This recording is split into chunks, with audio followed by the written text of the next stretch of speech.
A pleasant good morning to everyone. Welcome to another edition of the Coles Brown Show, right here on the Black College Sports Network. The guest menu for today, August the 5th, 2023. Charles Edmond joins us uh, as guest co-host here on the Coles Brown Show.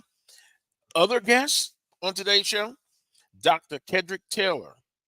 He is the CEO, the band director of the Human Jukebox of Southern University. He joins us in hour number one. Then our usual guest in hour number two, Coach Vann Pettaway. He is simply the Coles Brown Show's basketball analyst.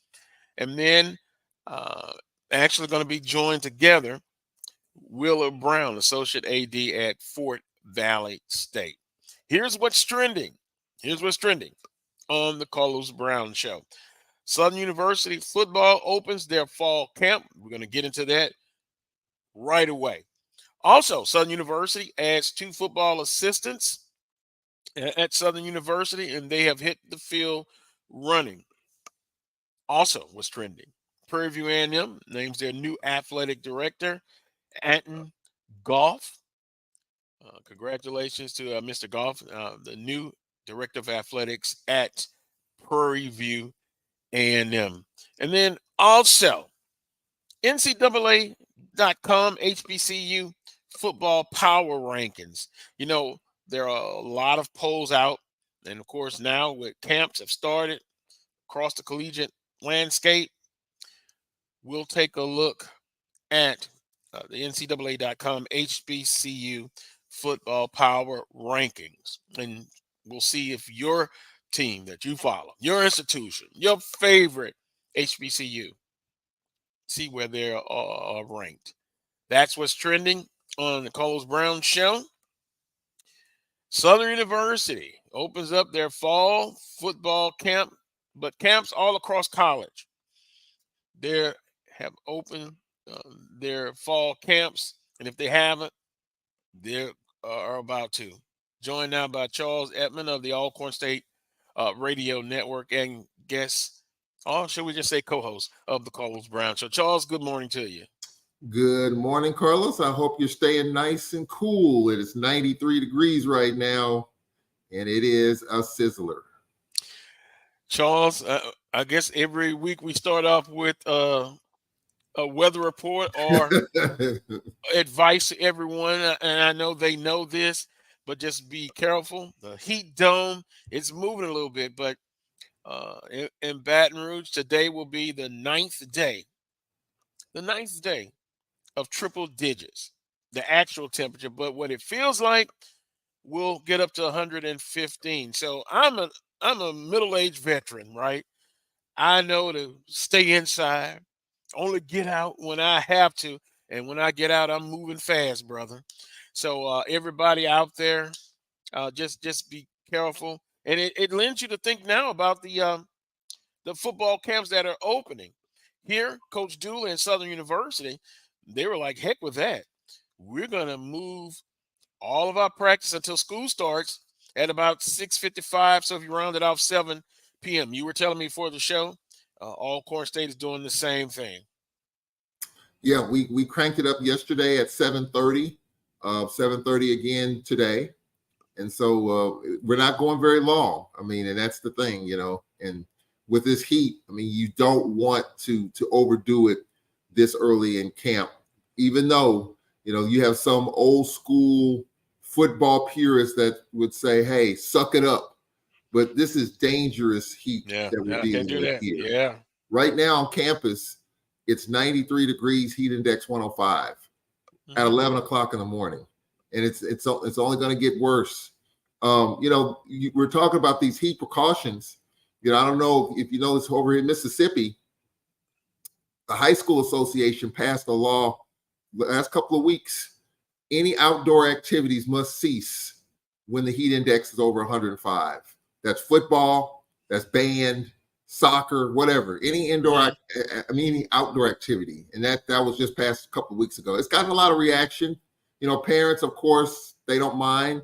But football purists would say, hey, then that means we need to stop just about every outdoor activity as far as high school sports and activities are concerned. But what about safety? Suck it up.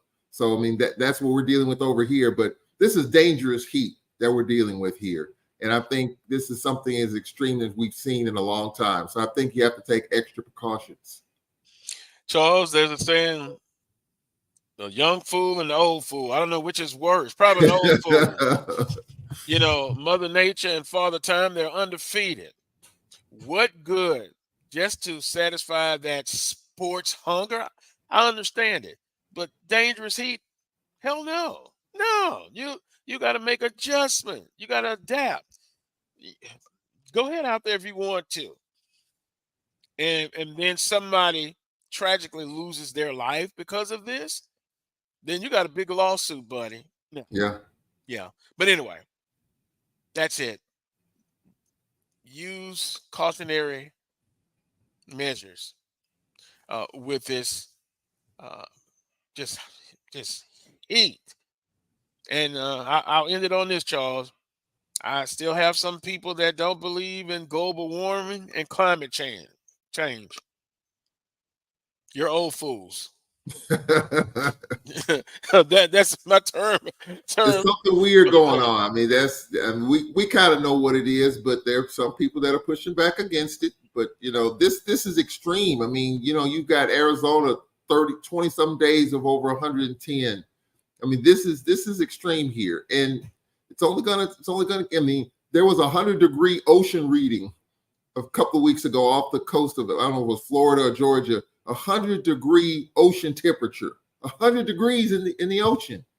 It's called global warming. Yeah, absolutely. Yeah, absolutely. Anyway, that's a whole nother subject. But just be safe out there.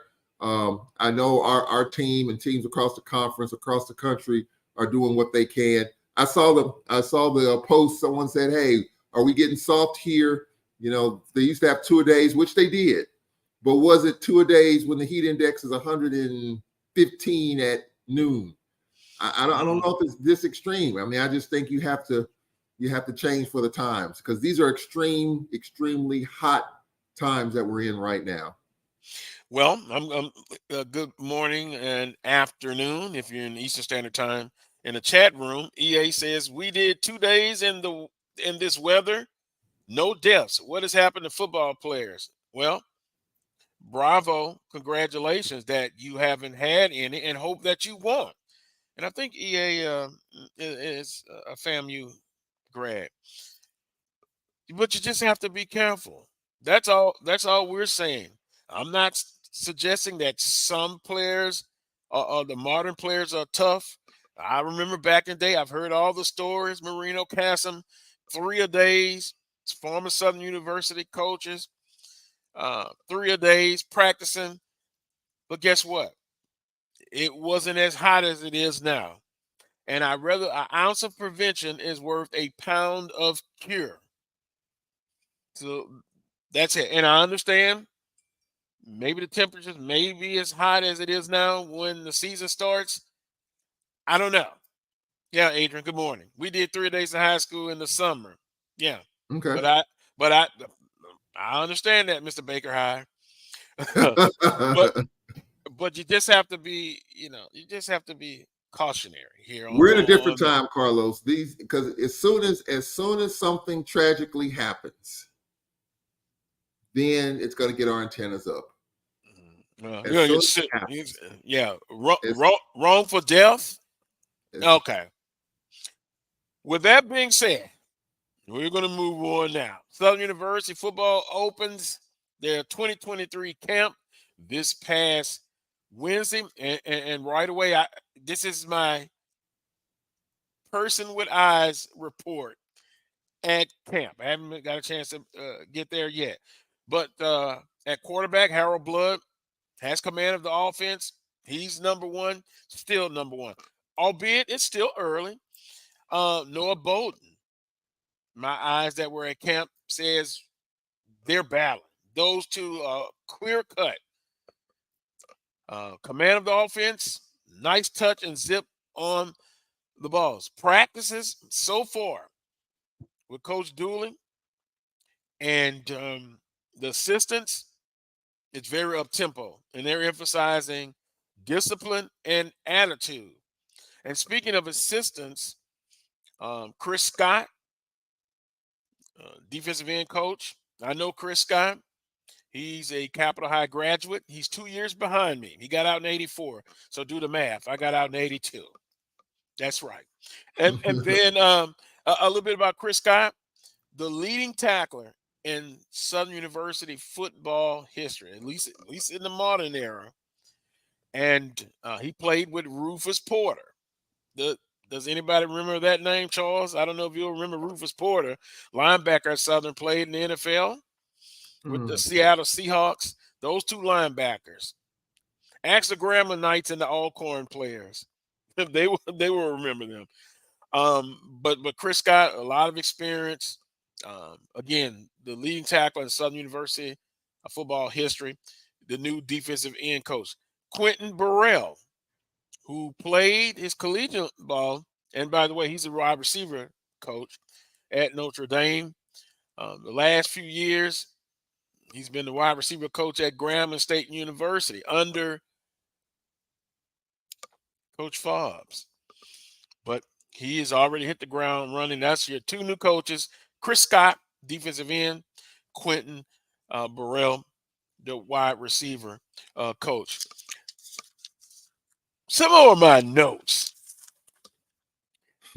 It's been balanced, the competition throughout the team, the O-line and D-line, especially the O-line, one of the biggest O-lines, and they're athletic in maybe in just recent years, really big. Also, two losses, Ligon and Sims are not on the active roster. Ligon has decided to move on, not play football. Sims has a slight chance to come back. We'll just leave it at that. But Charles Sims, tough running back, can run between the tackles, also a valuable receiver. But the the running back receiving room is not it's not bare. It's not bare. Devin Cotton, who didn't play last year, getting reps with the number one defensive line unit, along with Rasheed Lyles, who we interviewed here on the Coles Brown Show. He is simply a beast. They're all working with the one. Taj Brown getting some reps at the outside, defensive end, defensive tackle last year. Also, the coaches that we just talked about, Totten, brings experience. You can see the chemistry and the progress of the quarterbacks right away. And then Jalen Howard from Prairie View transferred in, outstanding speed, just going to be an asset to this football team. So fall camp is open. They've started. They're going at night, albeit it's early. Liking what you see, focusing on discipline, attitude, and the practices are really, really up tempo. We say that, yeah, EL say, wow, Sims not back is huge. He was a major concern for our defense. Yeah, he has a slight chance to come back. They don't want to get too in depth of what really happened. I can almost use myself as an example. When I was in college, just simply this: you start, you have your clock starts, and you have just time enough to, they say, to get through and graduate. So I'll leave it at that. And Kobe Dillon had a huge run already, 70 yards in practice. He's getting reps, working with the number one unit. I don't want to say just they're number one. I'm just saying getting reps because it's still so early. But Totten has really made a difference with this fall camp so far. And also, that's right, Melanie. She's trying to keep me in check here. Southern University unveiled the first day of fall camp of the night before their uniforms. And we're just going to go through there. You can kind of pick your selection. Charles, a lot of talk on social media about these uniforms, but I just simply love them. Yeah. As you can see, there's Harold Blood there. I actually like that one just past the white one. Go ahead, Charles. Yeah, I mean, I like all of them. I mean, I like that. I like the dark blue. I like the Columbia blue, but I like the previous one, the dark blue one. But Southern has some really nice uniforms, I have to say. And when you have different uniform combinations like that, 6 or 7 of them, that I think that gets people excited. So I like those combinations. Yeah, yeah, very good. And I hear it may be another surprise or two. And then I'm still looking for the Columbia blue helmets. I've been pestering Coach Dooley, and I guess I need to pester Coach Banks. I want the Columbia blue helmets. Add that to it. Yeah. I just think they're great. But guest coming up shortly, Dr. Kedrick Taylor, Southern University Band Director of the Human Jukebox. And then, of course, um, Coach Vann Pettaway and Willer Brown. So, this quarterback situation, the transfers in, lost a couple of players. Those are always the moving pieces when you start fall camp. And you have to go through some adversity. But my eyes in practice told me he was really impressed with how up tempo. And he was there the last couple of years, at least last year. And it was fast. But this year they've sped it up even more. So we'll see. Less than a month away. Southern University and the Jaguar Nation in Montgomery, Alabama, to take on Alabama State. What a way to start the season off.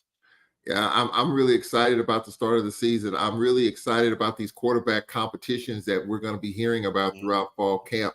Southern one, Alcorn another. I mean, you got Tyler Macon, and I'll be talking with him in the next couple of days. I've reached out to him on social media.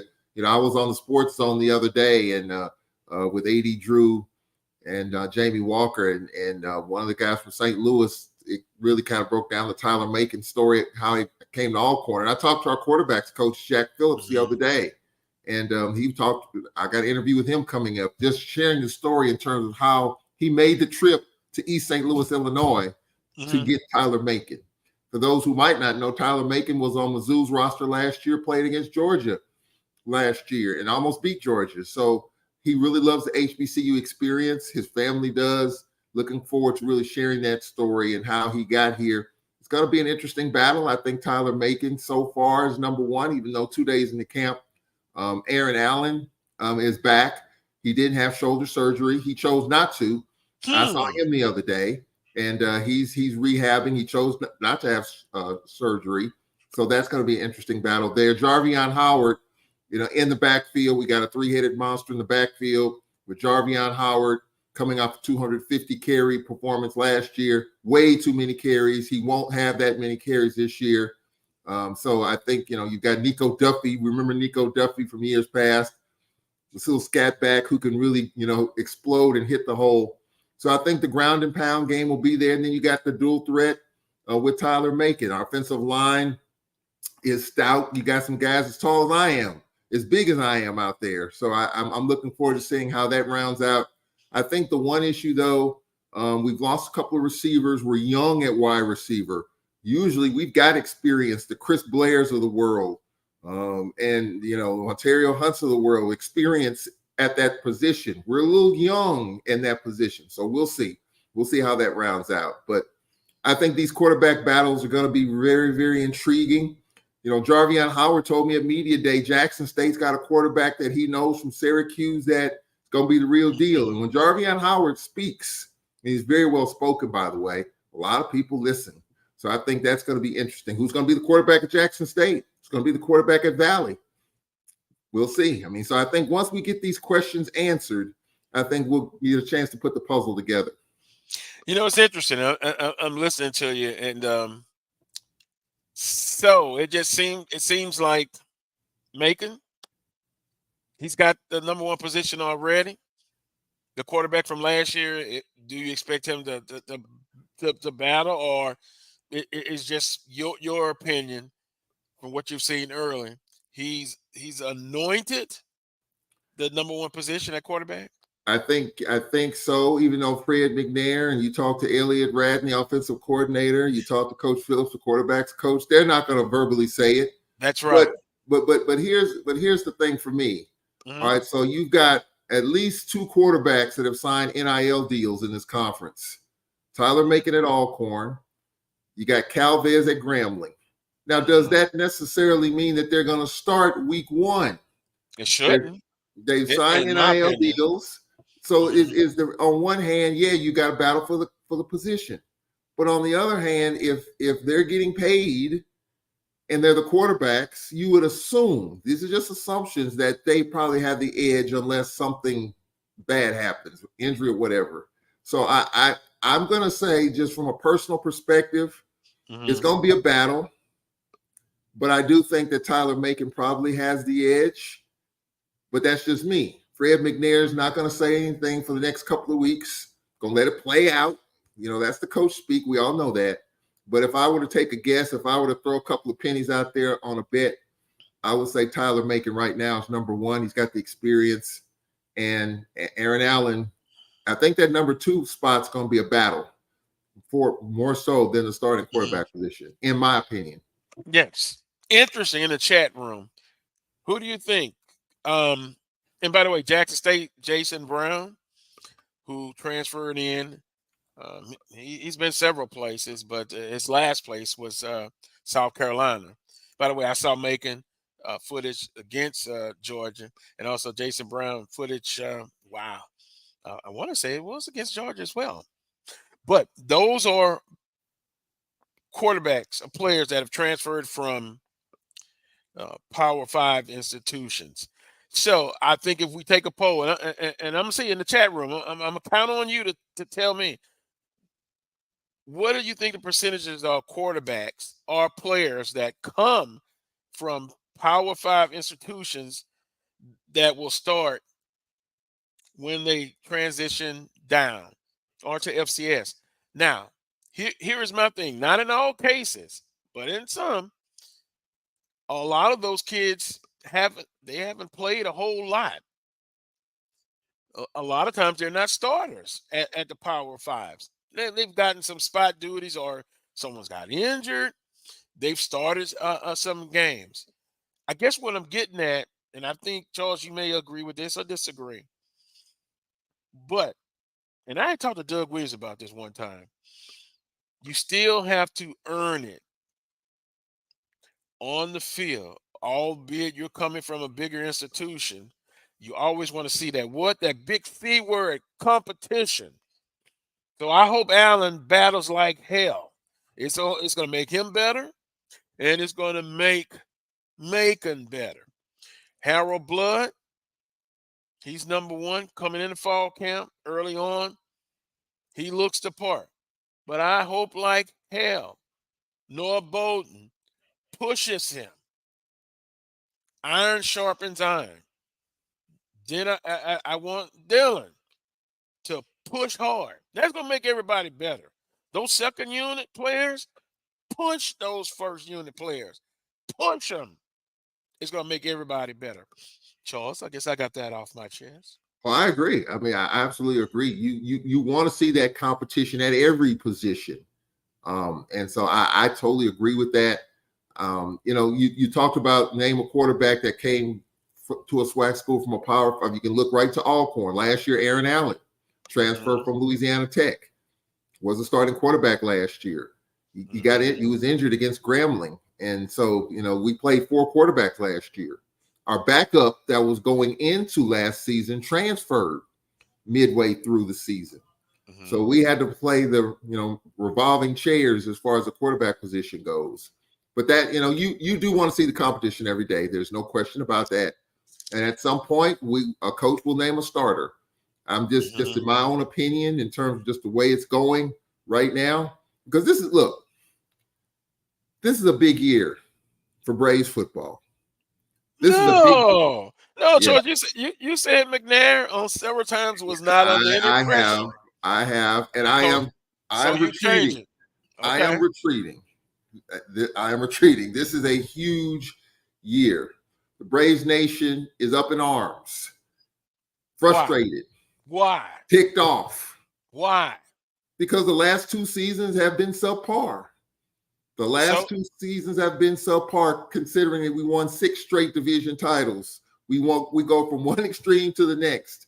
And the that last mean, couple, yeah, that means nothing, huh? Just throw that out. What have you well, done for me lately? I'm just saying it is what have you done for me lately, and this is what I'm getting all the time. I get it. And I think Coach McNair knows this is a big year.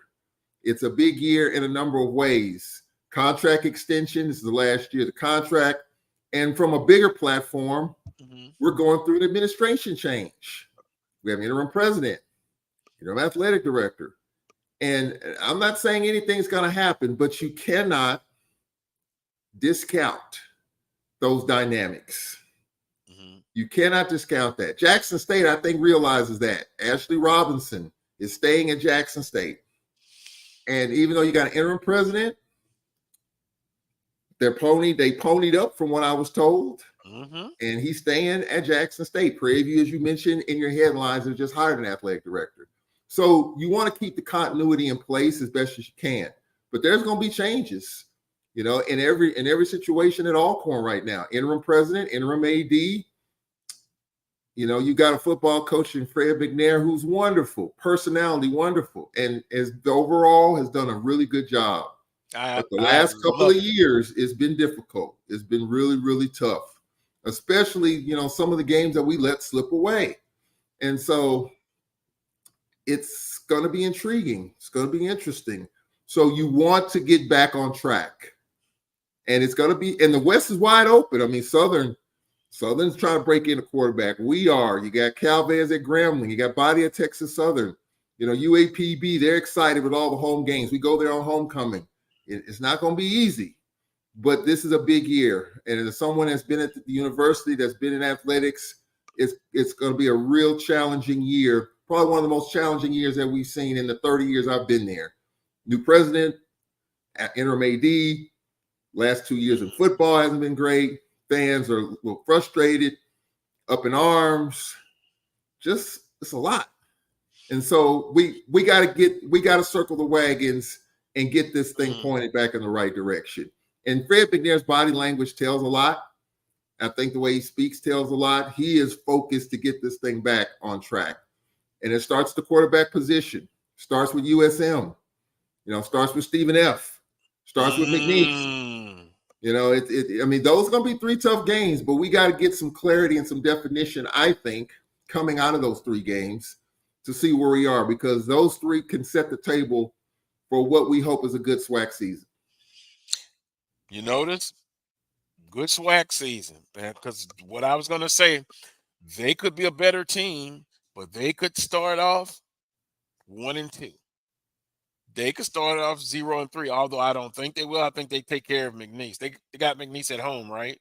Okay. The first 2 are going to be tough. Back to McNair, and then we'll move on. Coach McNair, love him to death. Got a chance to talk with him at SWAC Media Day previously. I'll say this. Some of the things that have affected McNair is not in his control or under his control. It was outside sources. When I say outside sources, but outside of the football program. I keep that in mind. I know some things, not as much as some of the insiders, but I do know some things that affected Coach McNair. And you know what? It looks like he's outlast some of those distractions. So I wish Coach McNair the best, except when Southern comes to the reservation. If he wins the rest of the games, or actually another conference loss would help. It would help, but I wish him the best, and I understand. And it seems like in the last 3 years, the fan base has always wanted to win, but now it's like it's sped up tenfold. You actually have a year or 2 almost. Sad to say, you don't have success. Everybody's harping. Everybody's chiming in. Social media. It's a lot of pressure. So Yeah. I'm glad you've changed it. Because in the summer, you were like, no, it's no pressure. Yeah. Hell, every coach is under pressure, even the first-year coaches now, because it's the climate that we're in now. Yeah. I agree with that. I mean, it's just the last couple of years have been tough, and just the fan base is just, I mean, they're behind Alcorn. They love the Braves, but they want to, I'm like you, Carlos, they want to see more. They want to see better. They want that. And look, I'm spoiled just like every other Braves fan. 6 straight division titles, Celebration Bowl appearances, being on TV and all that. That's wonderful. But those days seem like a long time ago when you look at it right now. And we got to figure out a way to get back on track. I think it's going to start early on with our defense. Our defense really came around at the end of last year, really kept Jackson State in a tizzy, held them pretty good. Now we got to build on that until we get our quarterback comfortable. And we'll see, whoever that's going to be, whether that's Aaron Allen, whether it's Tyler Macon, I don't know. We'll see. But it's going to be an interesting year. And I agree. The pressure on coaches now is higher now than ever. Hugh Jackson, he looked just as cool and comfortable at Media Day. But I guarantee you, Grambling Knights are looking for more. Jaguar Nation is looking for more. Braves Nation is looking for more. Texas Southern Nation is looking for more, especially with a third-year quarterback in Andrew Body. We're all looking for more. And hopefully we will see that and, to kind of quiet things down. But right now, there's a lot of angst and anxiety, I think, amongst SWAC fans in general. Florida A&M. Hey, the expectation is high there for Willie Simmons, Every time you look at Willie Simmons in the offseason, somebody's putting a check in his hand. $25,000, $50,000, different alumni groups. There's pressure there too. And I love Willie Simmons, but the expectations are high too. So that's what's going to make this year really maddening, I think, exciting, anxious for everybody. And we just have to follow the ebbs and flows of it. Overall, expectations are high across the board. Speaking of expectation, our first guest of today's show, we're going to take a break, and we're going to properly introduce him, Dr. Taylor. Here's a guy that meets expectations every year. He doesn't let the pressure get to him. He's the CEO of the Human Jukebox, and I'm going to give it the proper term. I like to put digital in there, but I've explained that for years. We're going to visit with him next after this quick timeout. You're watching the Coles Brown Show right here on the Black College Sports Network. It's never too early to plant the seed, to share the tradition, and instill a sense of pride in your HBCU with your little ones. HBCU Pride and Joy Children's Boutique helps you share your school spirit with a wide selection of adorable kids apparel and accessories officially licensed from your favorite HBCU.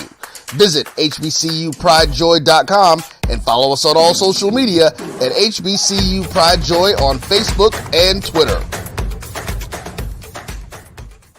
This is Ryan Fulford. AD Drew and I are co-hosts of the BCSN Sports Wrap. We talk about all things related to HBCU athletics. From the games, teams, coaches, and fan interest stories, we cover it all. You can find our shows on Facebook at BCSN Sports Wrap, YouTube at MyJBN Online, and everywhere you listen to podcasts like Anchor, Spotify, Google, and Apple Podcasts. You can also find the show on the Jericho Broadcast Network's app. Make sure to download. We look forward to you joining the conversation and being a part of the show. I'm returning to Clinton Parish, and Tampa's my community. I grew up here, went to school here, and my wife and I make our home here. What makes Tampa special are its people. So when I represent someone injured in my community, it's personal. Call my office and speak to a real lawyer and not some referral service. I will fight the insurance companies to get the settlement that you deserve. At the law office of Clinton Parish, we take the pain out of being hurt.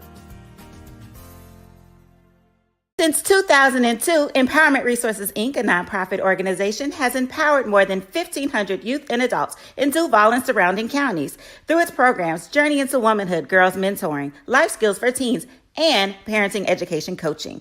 To get involved with programs, volunteer, or donate, visit www.empowermentresourcesinc.org. Follow us on social media, facebook.com/empowerment.resources and Instagram.com/empowermentJAX. Let's face it, Shopping for insurance can be time consuming. That's why when it comes to your auto, home, and life insurance needs, make things simple and trust the experts at Allstate. They will help you get the coverage that fits your needs while helping you bundle your life, home, and auto policies. Bundling saves you money, sure, but it also saves you time, so you can enjoy the things that matter most even more. Contact me, Tammy Haynes, your local agent, for a free personalized insurance quote. Allstate, are you in good hands? From novice to aficionado, find yourself here. High quality cigars plus personal customer service. Slow Burn is Waco's only mobile cigar lounge, featuring a meticulous, curated collection of premium cigars. Visit our website, www.slowburnwaco.com. That's www.slowburnwaco.com.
Welcome back to this week's edition of the Coles Brown Show. I want to tell you about a proud sponsor of the Coles Brown Show, the Blue and Gold Centric Club. They are proud supporters of Jaguar Athletics. The Blue and Gold Club will have first-class bus trips to all of Southern University away football games. Travel with the Blue and Gold Club to Montgomery, Alabama on September the 2nd for only $165, which include game tickets and refreshments. Parents of Southern University football players receives a special discount. For more information, call Craig Pierre at 225-324-7234. That's Craig Pierre at 225-324-7234. The Blue and Gold Century Club, a proud sponsor of the Coles Brown Show. We're making the transition to get Dr. Taylor on the show. We're getting ready in backstage, and we'll let you know when we have him ready to talk with us. But one of the things I know I'm going to talk with Dr. Taylor about it is just his love of what he does. I mean, and also congratulations, a doctoral degree. Now, thus, we call him Dr. Taylor now. In the chat room, good morning, good afternoon to everybody. Boy, Charles, they're going at it. I see it. Hot and heavy again. What are we doing, Carl? Are we causing a social media chat room riot here? Something? It's going back and forth. Well, it's usually the cast of Southern versus Jackson State fans, but now you add in FAMU, a mix of it, and I just love it. All of their fans, they're passionate about their institutions, and as we've often said, HBCUs are still relevant today. They're needed, and they're going to be needed in the future. So we got to make sure that they're financially well. We got to make sure that you continue to improve and increase enrollment. And then, Charles, as we wait on Dr. Taylor, you look in the collegiate landscape. there's been movements. Teams are leaving conferences, joining conferences. Teams that have left, or institutions that have left the conference, then the conferences are struggling to find someone else. Collegiate landscape has changed again, and it's forever changing. And wow, it makes you think, well, will we see that trickle down to HBCUs? Will there be movement? And then also, I read a good article by HBCU Game Day. The SWAC versus the MEAC in the Celebration Bowl. We know what that record is. And even in the SWAC MEAC Challenge, and in the article, I had a friend say, oh, it sounds like excuses. The SWAC has a championship game, then they go to the bowl game. The MEAC doesn't have a championship game, and so they're rested, and they have plenty of time to get ready. But as you can see, we've got Dr. Kedrick Taylor in the building. Dr. Taylor, do you need another minute or so, or are you ready to go? Well, I'm gonna prop this up real quick, but you can go ahead, if you don't mind me moving. Oh, I don't mind. Yes, sir. We were talking about you earlier about expectations and dealing with high expectations. When we talk about the human jukebox, it's always high expectation. But the love of what you do, CEO, band director of the Human Jukebox, talk about that passion and love to be able to rule, to run, to be the CEO of the band. Well, most people see the Southern University Human Jukebox and they think it's like a light switch, like we just show up and it just appear. But man, I don't know. I guess it's my passion and my pride. But I don't sleep much. I think nothing comes to a sleep but a dream. I've heard that before. I always tell the students, proper planning prevents piss poor performance. When you properly plan, you don't wait to prepare, you come prepared. And that's with any organization. That's one of the things that I loved about Dr. Griggs. He didn't just teach us music. I think he taught more life skills than he did music. Because if you learn those life skills, there's nothing in this world that you can't accomplish or can't attain. So as it relates to the legacy of the Human Jukebox, most people don't understand why the band has been consistent for many years. It's a blueprint, and all you have to do is be innovative and creative to add to that blueprint. The basis of it is already there. So being the leader is not an easy task, but we make it look easy because when people see it, it looks like a well-oiled machine. So I definitely say that we don't have an off season. In the fall, of course, we have football games, we have ballad bands and things like that. In spring, we are doing the educational side, which, with sports is for football is like lifting weights and still staying, you're getting your body right. So we do the educational side more so in the spring. And so we also recruit. It used to be a time when Dr. Griggs said, I don't have to recruit. They're going to come to me. Well, you sounded like him. Oh yeah, man, that was my guy. But the crazy thing is, man, these students acting like first round draft picks now. Man, they want the kitchen sink and everything, and it's like, you want to uphold a legacy. You don't want to have a mindset like, like we don't want them or don't need them because we won't have an organization without them. So we started going out recruiting because you got to go out and get what you want. And also offering other students opportunity because a lot of students don't believe that they can make it in the Human Jukebox. So we recruit all spring, and right now we're getting everybody in school and making sure they have their aid and make sure they have classes and housing and all those things. So when you move them on campus, it's a smooth transition for them because you go out there and recruit these students, you don't want to leave them out to dry. And, they're not learning these things in high school anymore. So the music part, you have to find that passion to go get it done because you still got to perform. So that's a lot of logistic stuff that we have to do that a lot of people don't even know about that we do, but we do it because we care. I don't want to bring a student to the campus and tell them to find their way and find a way to find your financial aid or something like that. So I'm gonna connect them We're gonna go with them and walk them over there so they don't feel alone, so they know that you care. So that's one of the biggest things I think with us. We have a chemistry like none other.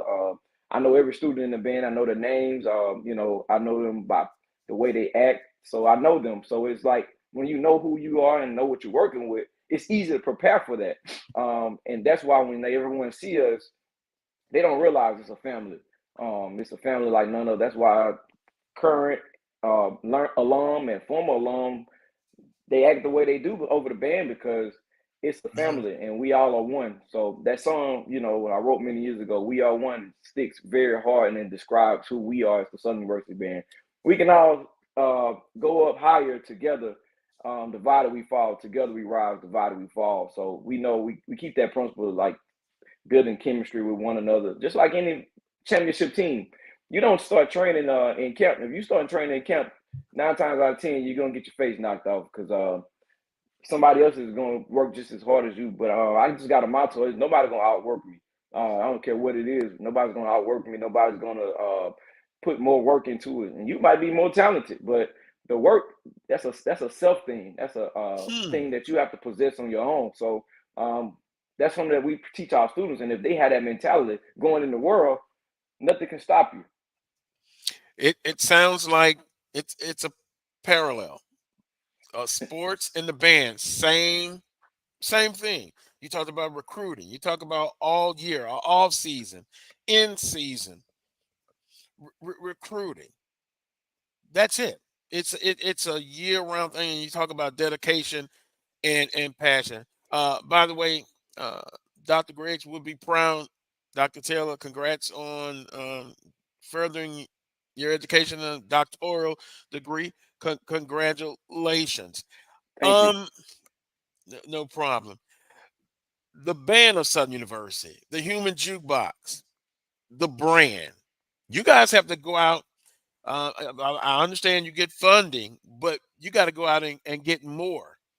And because the Human Jukebox is world renowned, you go out and have competitions. But talk about just the brand and how important it is to continue to brand yourselves.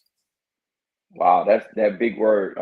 I think a lot of people miss that branding. Um, I'm not crazy as to who we are. I know that this band is so much bigger than myself and anybody who's ever passed through it. The brand of Southern University Band is huge. You'll be amazed. Well, people won't even know the school, but they know the band.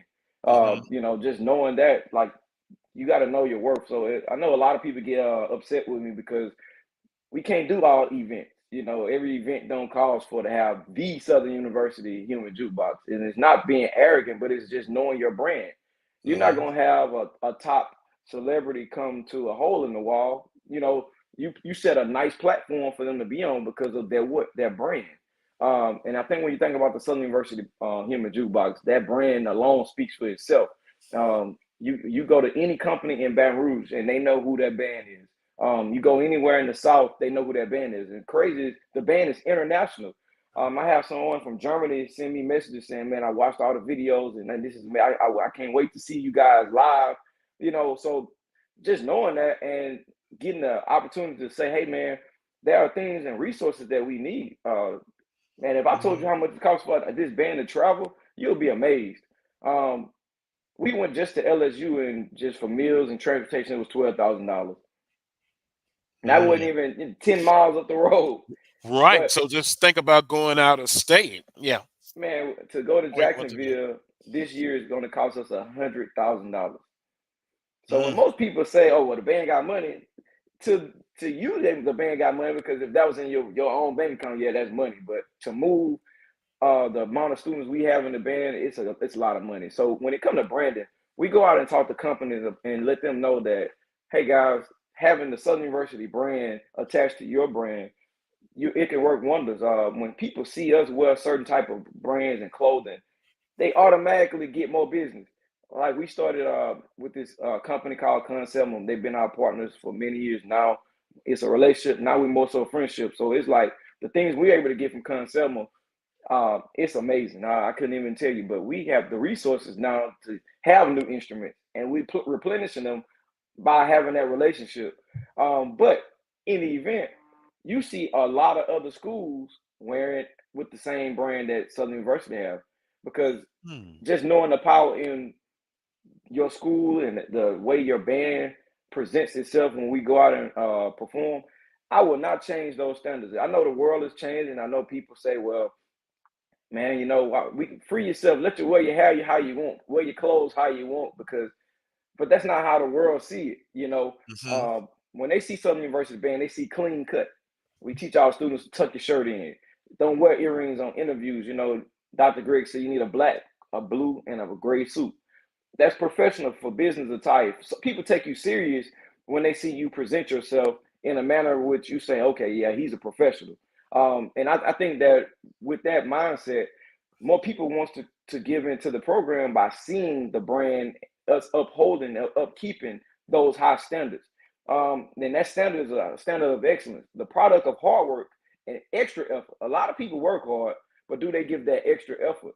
The extra effort is going to create the difference between acceptable and outstanding. So that's the difference in the Southern University band and everybody else. Most people say, well, our band, we loud. Yeah, but that Southern band is not a loud band. We are very attention to detail. Most people see a picture. I see the details in the picture, which separates the difference between acceptable and outstanding. So a lot of times you see other bands and they were like, oh, they band good. Yeah, they good, but they're not Southern University. So it's like going to Ruth Chris Steakhouse versus going to Outback. Hey, everybody got their preference, but quality any day. So I think the quality is what we know about our brand. Our brand is the quality is what separates us from everybody else. And it's been consistent for many years. Sometimes you'll see a band up and down, up and down. This band has been consistently good. And if anybody who know this band, they can't deny, they say, hey, one day we know we might not beat our band, but but in knowing that, they don't know it takes a lot of work to do that. So it ain't like we just wake up and say, oh, we just know we good. No, we put the work in. Again, nobody's gonna outwork us. While everybody is sweet, we still working. Even when we're not moving, we're working because we studying. We seeing what it is that people like. What would people like to see? And music is the art of feeling. You need music for everything. So that band is game changing. It's life changing. It's even spiritual, because even when you're down and out, man, that band can save your life. So many students have said the band has saved my life. So to me, I don't take that lightly, because God put you on a platform to do a job, and you have a purpose, and you got to fulfill that purpose by not making excuses for what you don't have, and you got to go out and get it. That's why we go out and find money and resources to pour into our young people, because they are our future. We're visiting with Dr. Kedrick Taylor, Southern University band director. And, in the sports world, we say a team takes on the personality of the coach. Once again, compare and contrast, parallel. We see that with you, your band, how you are communicating and talking about things that are important. We can see your band takes on the attributes of you. We talked about branding. We talked about the human jukebox support. I know former band members help out. I see them on social media talking about it. What other, besides your performance outside, the football games and the pep bands, how does your support, do you need more besides what you guys are doing to help support yourselves? Man, I never like to complain. I always say, if you be thankful over the small, you'll get blessed with the big. Man, this year is gonna be one of our biggest programs we've had in a long time. And I always tell the students, if you invest in yourself, somebody else will invest in you. Nobody knows what you're doing. And I don't like the social media era we in now, because most people like to post what they're doing now. Like, if I'm working, I'm not going to let the person on the side of me who's my competition know that I'm working. So, yeah. Hey, that's a story for another day. I'll leave that alone. But which is why when we show things, we're just showing the parents that their child, because they don't get to see them in camp. So we do that because we know that's the era we're in, but that's how the world is moving now. It's more going towards everything is digital. And when people are capturing their camps and things like that now, it's more so because your social media platform helped build those what word I want to say your platform to where businesses can see the value. So our social media is based on for our companies that we want to show that, hey, look, this is what we have. If you help us get this, then blah blah. So as a resource standpoint, we need so much. Our students, we can't give any full scholarship to anybody. Most students come to Southern University because they want to be in that band. It's not because we're paying their tuition. It's not because we're, and that's my goal. It's like, man, these students work too hard for the university for us not to find ways to help them because they invested in themselves. They sacrifice so much. We going to every football game this year. I know people wondering, is the band going here? Is the band going here? Because they're not going unless the band going. But they don't realize these students still have to go to class. They still have to practice. So they really don't have no life, and they still have to stress about paying their tuition. And as a director who cares, that bothers me because your students' mental health is important. And man, last semester we had so many students mentally just ready to leave, just wanted to give up on life, all because they had issues like having to try to pay their tuition, having to go to class and complete these assignments, just having to deal with everyday life. And I mean, that's tough. And, we lost 3 students to a car accident. Yes. And not only that, we had 2 students that died that people didn't know about, from death that we don't speak about. But that's taking a major toll on our students. So when you talk about what we need, and we've been working on getting it for the students when they come back, but they need counseling. The mental health, I don't know if y'all noticed, but a lot of athletes saying, I got to get this up because of my mental health. The world we in today is not like it was back in the day. And I'm not gonna say we didn't have mental health problems back in the day. We were so scared to say we did because our parents, right, Mike, I'm gonna beat it out you. But we just didn't have those challenges like they are faced with today. And the mental capacity for them is a lot for them. And just hearing them firsthand is like, man, I thought I was just gonna be dealing with music, man. I don't remember coming to Dr. Griggs. I was telling him, Doc, I just don't think I'm gonna make it for tomorrow. And it's like, what? Really? So these things, it's go beyond just the financial aspect. It's a mental health part. Our counselors at the university are swamped. Just having it's like we colleagues to the point where we work in the same department because we always on the phone with one another trying to make sure that before these students could perform that they mentally okay to even show up. And I commend them because they continue to come. I commend them because they take my advice and say, listen, let me help you. And by them doing that and allowing me to speak into them and tell them, hey, you're going to make it. I know it seems hard, but at your breaking point, it's going to be your breakthrough. That's when you're going to get through. And that's life. But to know that they dealing with it in college, they told us college is going to be your funnest time. And to know that they dealing with life right now in college is very, very huge.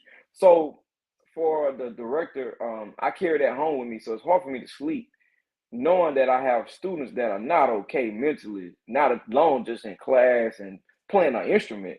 The mental aspect. So, just getting help for that part. To me, it speaks volume because without them, we have no band program. So I put a huge emphasis on that this year. We have a lot more people hands on deck. The churches, mental counselors. We have all kind of people that's going to help aid us in that process because, hey, that's my ministry. But you have to get people that can help you in those aspects. So I definitely would say that portion of it is something that we definitely need more than anything. And facilities, of course, we need all of that. We busting out of the band room we're in now. The band is growing. Retention is getting better because I put an emphasis on academics. We're not going to just get you to come here and march in the band and go home. No, you're going to come and get a degree. So I encourage the students and post them on my social media when they graduate to encourage them to let them know, hey, this is the goal. The end all goal ain't to be in the Southern band and just go home and say I was in the band and wear your T-shirt everywhere.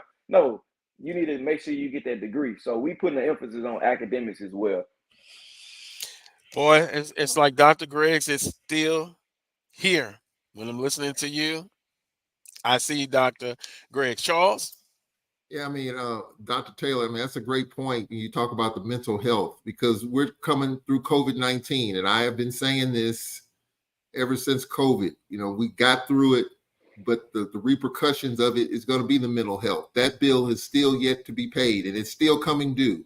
And so the point that you brought up there is really hits home because that's the side that we see the health part of it, but the mental health, that's the most important thing. So it's a great point there, and that's something that we're all still dealing with, especially young people. I want to ask you about the band. You know, the bands today. You know, you talked about Dr. Griggs. You know, the old band directors. You know, the Dr. Griggs, the Sam Griffins of the world. You know, the old time band. Yeah. Talk about how bands have evolved over time in terms of playing the stuff that people want to hear. Because that's a challenge now. I mean, because as you know, some people won't go to games unless the band is there. And you talk about how your band's going to every game. That's a conversation. We can have a whole nother show about that because I know Alkanites, one of the first things they want to know is the Sounds of Dynamite coming. Are they coming to Texas Southern? Are they coming to Prairie View? We know they're coming to Southern because it's close, Grambling. But just talk about band shows and how it's evolved and the challenge of having to put together a show that's pleasing to fans. Well, I will definitely tell you this. It is much more difficult. I haven't completed not one show. Usually I have all our shows completed. I put way more thought into it because we have gotten spoiled as fans. I'm going to still say I'm a fan because I graduated from Southern University. So I know how important it is to sit in the audience and say, look, the band got to entertain us. We losing at halftime. Somebody got to lift us up to get us back in the game. But I always tell people the Saints don't have a band, you know, but I'm gonna leave that alone. But anyway, the challenge for us is new school. There's not a lot of good music out anymore. Because it's not a lot of good music. I tell the students, don't bring me that stuff. Everything is I'm like, man, I can't understand one word they say. And so you bringing me this to write this is like, okay, yeah, the instrument is close to the human voice, but I mean, that's melodically, nobody's gonna understand that. So I think that's where the band has changed a lot. People are, and I hope I don't offend anybody, but I'm just being honest. I believe in paying homage to people like the Dr. Griggs, the Lawrence Jacksons, people that actually paid their dues. You know, nowadays they calling people goats, and they just started. It's like, man, don't call me no goat. I'm not a goat. I'm just working hard and carrying on the legacy. You know, and I think people are forgetting that you got to pay your dues before anybody. What have you done and contributed to music education to say that you a GOAT? And I think nowadays people just want that self-glorification on the internet, and they want to be internet famous more so than worrying about the actual product itself. And I would say that's the biggest change. Dr. Griggs didn't go out telling everybody he was an icon when he first got there. His work spoke for him. So quite naturally, by the time I got to Southern, you know, we looked at him as a celebrity, but he was a people person. He was a showmanship.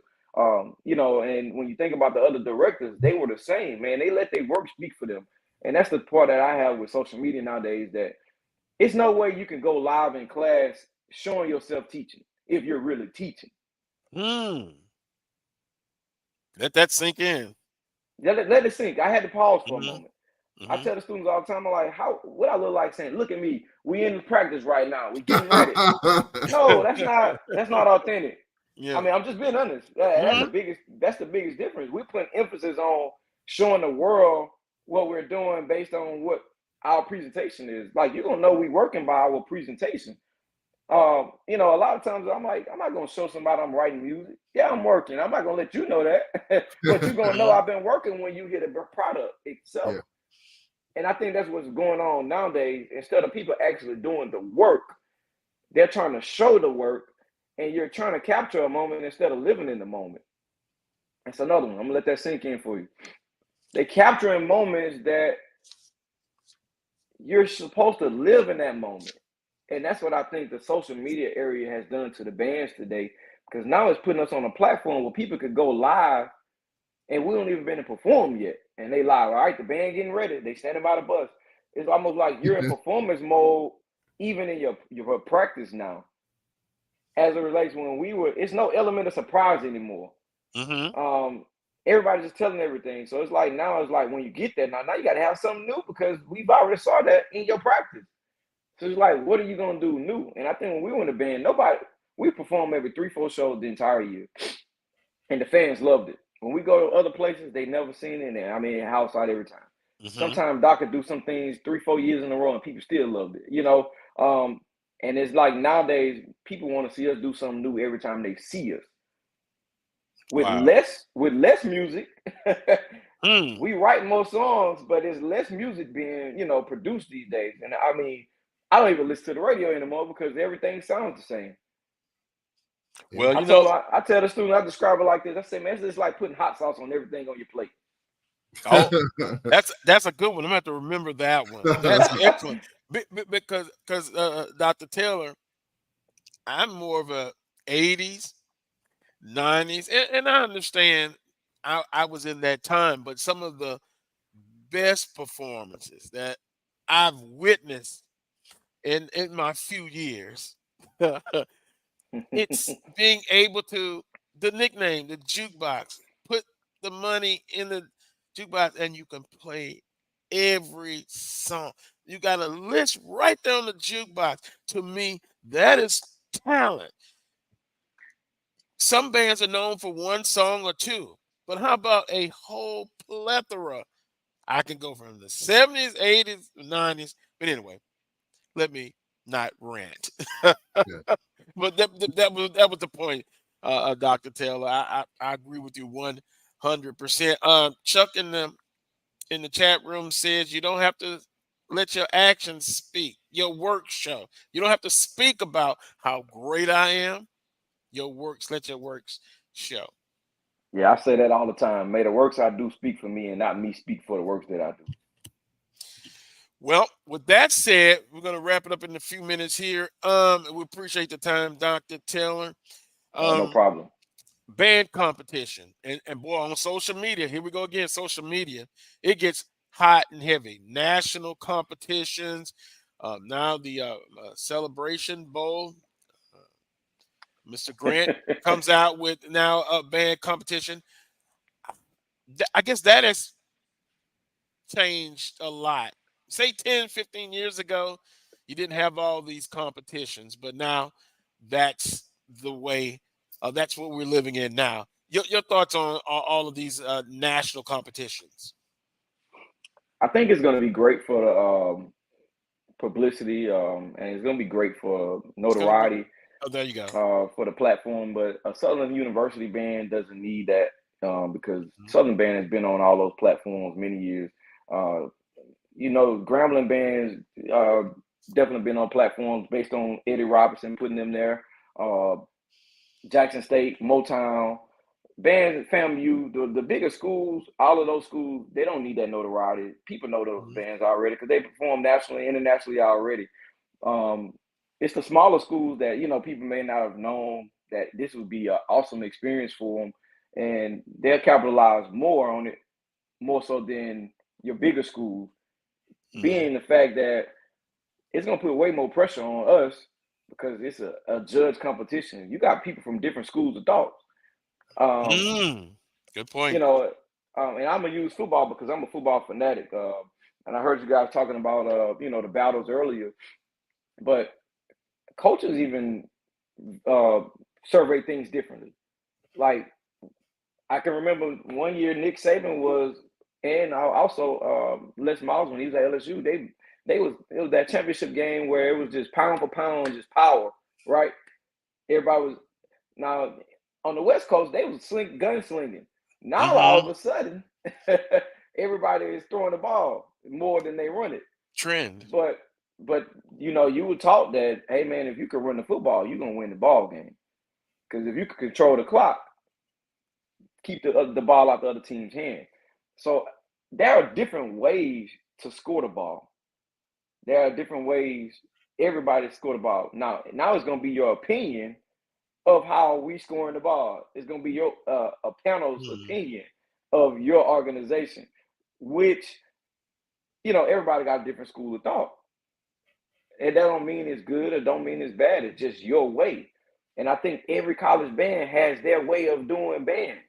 And so I think when you say we're going to judge it, it's based on a panel of people who, you know, it's their school of thought. So you might have a guy from FAM. FAM got a different school of thought from Southern University. Dr. Grace was a different animal, and I'm sure a lot of people didn't forget that.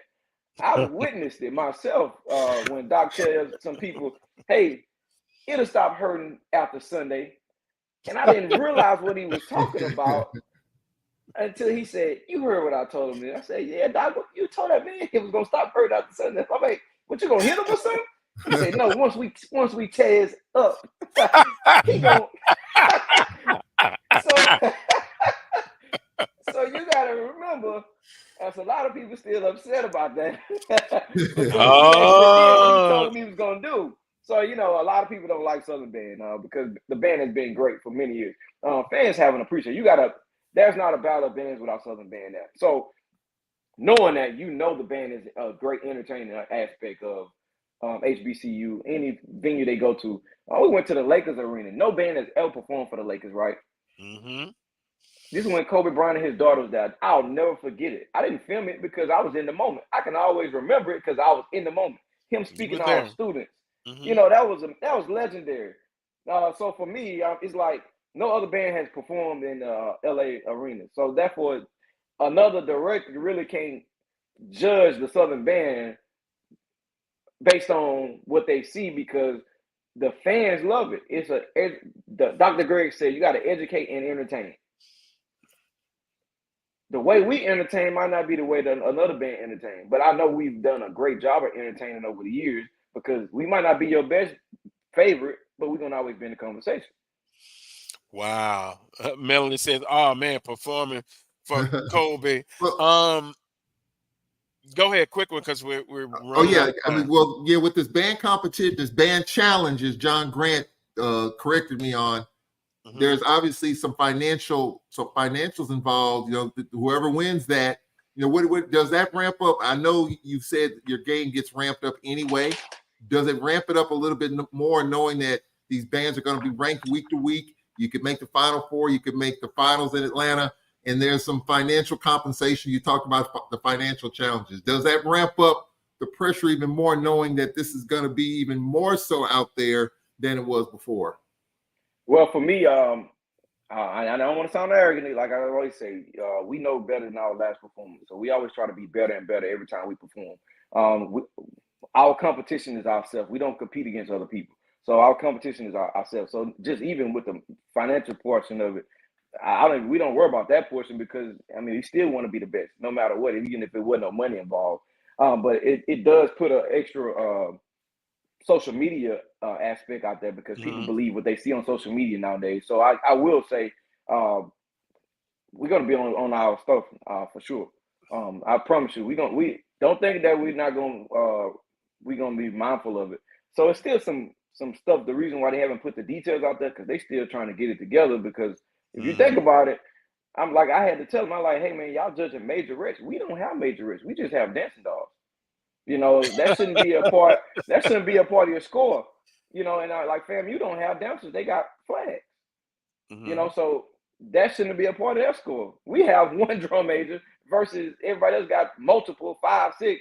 You know, how you gonna base that category? So it's some still questions to make it fair across the board. So that's why, you know, if I know the criteria and I know what it is we have to do to get there, we're gonna be there. We're going to be there because we're going to do what it takes to get there. So it's not going to be week to week. You sit in 3 shows and I'm like, hey, we going to every game versus a school that don't travel, that don't have a travel budget, that's only going to do 3 games. So they put their whole everything in them 3 games versus we got to spread out stuff throughout the whole season. You know, Sean, Dr. Taylor, I'm going to bring it back to sports, but compare. You know, in the FBS playoffs, there's always somebody disappointed. You got this. What's the criteria? Somebody feels that they're left out. Some that are left out says some who got in shouldn't be.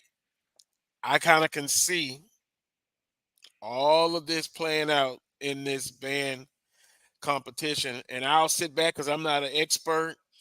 I won't be a judge, and I'll just sit back and see how it works out. But I'm not going to be objective here. To me, it doesn't matter who wins it. In my heart, in my book, it's going to be always the human jukebox. And I wanted to put digital in there because Dr. Taylor, I said years ago, it's like the volume on the stereo. But, on the stereo, you turn it up, the higher you go, it gets distorted.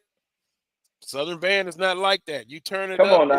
it's still clarity, and it's still clear. Come on. And that's what I'm talking about. Still, you don't lose that clarity. That's what I'm talking about. That's the key right there. See that? Now you my man. I love it. Most people say, "Oh, Southern Band just loud." No, indeed. No, not at all. Look at that, boy! I know the season's about to start. We almost wish we could go another hour. I see my colleague, Dr. Cavill, had a question. Brian Fulford, but he has a prediction.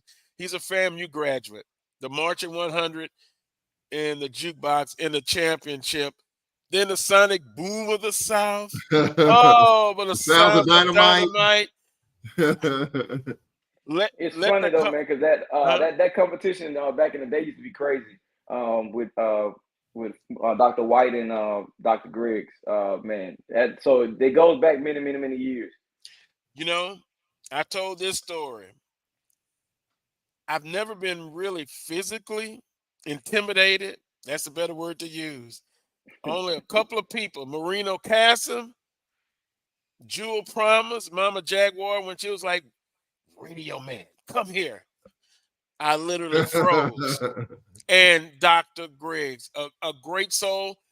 You don't want to feel the wrath. I felt the wrath a couple of times from Dr. Griggs.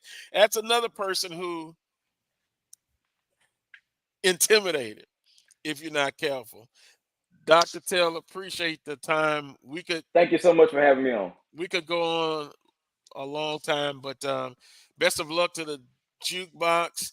If in closing, if you want to give some information about the jukebox, something that's coming up, social media, cool. How they can follow the band. Yes, most definitely. Man, we in the National Battle of the Bands, August the 26th in Houston, Texas. It's gonna be a great show. We getting ready now, and I gotta throw out there, guys. We the last band to start band camp. But I guarantee by the time we start performing, you ain't gonna be able to tell. But we starting tomorrow actually with our freshmen coming in on the 6th and our class on the 13th. But we perform on the 16th. I mean the 26th, which is not the same amount of time we normally have, but it's gonna be all right. But we have a National Battle Band coming up, and we're going to every game this year. So for all the fans asking and wondering, will the band be at the game? We will be there, so get your tickets. We got to pack out Mumford. We got to go back and finish this season strong. We left some screws undone last year, so I got faith that we're going to get back to the promised land. I've been keeping up with all the recruits we have, so the band will be there to support. So definitely come to all the games. Don't pick a game to come to. Come to all of them. We need you all in the place to cheer on the team and root them on the victory. Don't just depend on the band. We need a Jaguar Nation, as we always say, to be in the place. So we definitely are looking forward to going to Alabama State and all the rest of the games. So please come out, support the students. They'll love to see you there. And I'm excited. I haven't been this pumped up about a season in a long, long time. So that might be a little scary for the other bands. So thank you also for having me on. And we look forward to being back in the future. Oh, that one quick thing, because you get a lot of text messages when you have a guest on that everyone loves. Carlos, could you ask Dr. Taylor, could they play soul to soul if we beat Jackson? If we beat Jackson. Wait a minute. If. Bring it up, Dr. Taylor. All you got to do is say the Jackson State Sonic Boom of the South. It's on. But anyway, that was it. Soul to soul. Could you play it if it beat Jackson? Man, we can play anything. You stick a quarter in the jukebox, you can play anything. We're gonna probably have to create a platform where we can get a lot of song requests because we've played so much music. Last year we played over 100 or some songs. People don't even know we played that many songs. But there's no other band playing that kind of music. Even when I was in the band, we didn't play that many songs. But that's one of the differences of today. You gotta keep up with time, and if you want people to continue to watch you and follow you, you definitely gotta move with time. And that's one of the so Charles, you was asking what was the biggest difference. Man, just having to put on new performances. When we pay all that money to go see Beyonce, she gonna put that same show on and make a lot of money. As opposed to when we see the jukebox, all right, what y'all got new for us? It's like, what? We just just to, to that point, man, everybody follow our social media pages. We on every platform. We on Facebook, SU Human Jukebox. We on Instagram. We on Twitter. We even got a TikTok now. So if you want to follow the band and keep up with what we have going on, all our performance schedules are on there, as well as the things that we're doing throughout the week. So we'll definitely encourage you all to follow those pages and encourage the students along the way. When you see them, if you see a band member, just tell them how awesome they are for being a part of the band. You never know how much those words go far with these students. So just keep encouraging them in there, and the sky's the limit. And guess what? The best is yet to come. Boy, Charles, I feel like I've been to church on Saturday with this conversation, because at the end of the day, you just feel good. If you're a FAMU night, a Jackson State, an Alcorn night, you still feel good because the band is, and all that it presents, it helps the atmosphere of HBCU football. It does. Man, the crazy thing is we are all friends. We talk, all of the directors are. I kind of suspected that. Yeah, we all talk. Most people think we enemies, but we all talk. Just like the coaches, they talk as well. But the fans, want to put you against it. But man, those guys are faced with the same challenges as well. Everybody got their challenges. So man, keep all these guys, in mind when you're thinking about that, because it's not easy out here. Most people think these jobs are easy. Most people see you on those platforms, and they see you on the cameras and on social media, and they think, oh, they celebrities. No, we not, man. We regular people that got regular people problems. just on a bigger stage. That's right. Man, but thank you for having me on. I know our time is limited, man. You got to bring us back, and definitely be mindful of what's about to come for this Human Jukebox. We excited about this group coming in. We think we got a great group of students. And we're just excited about this season. So looking forward to some great things from the whole entire HBCU community, because we still raising the bar to let them know that no matter where you come from, you can be successful. So that's right. We all got to stick together. So thank you all again. Thank you, Dr. Taylor. Enjoy the rest of your weekend, and let the congregation say Amen Ra. Amen. We're going to take a timeout. Long overdue. Coach Pettaway is waiting. We're waiting for Willa Brown. He's probably in the waiting room. But sometimes when you're doing these type of interviews and talking with a person that has really got the flow going and is saying some good things, you go with the flow. Take a timeout. You're watching the Carlos Brown Show on the Black College Sports Network. Time to call a credit repair company to fix my credit. Hold the phone, man. You can do it yourself with Credit Versio. That's way too hard. Call the credit repair company. Most credit repair companies only work on 1 or 2 accounts at a time, making it slow and expensive. You won't figure that out for months. Ignore him. Credit Versio's brilliant software scans all 3 credit bureaus, finds the accounts that are hurting your score, and guides you through the entire process. Anyone can do it. Let's fast forward and see the results. Wow, I fixed my own credit and saved hundreds. You can do this. Visit creditversio.com.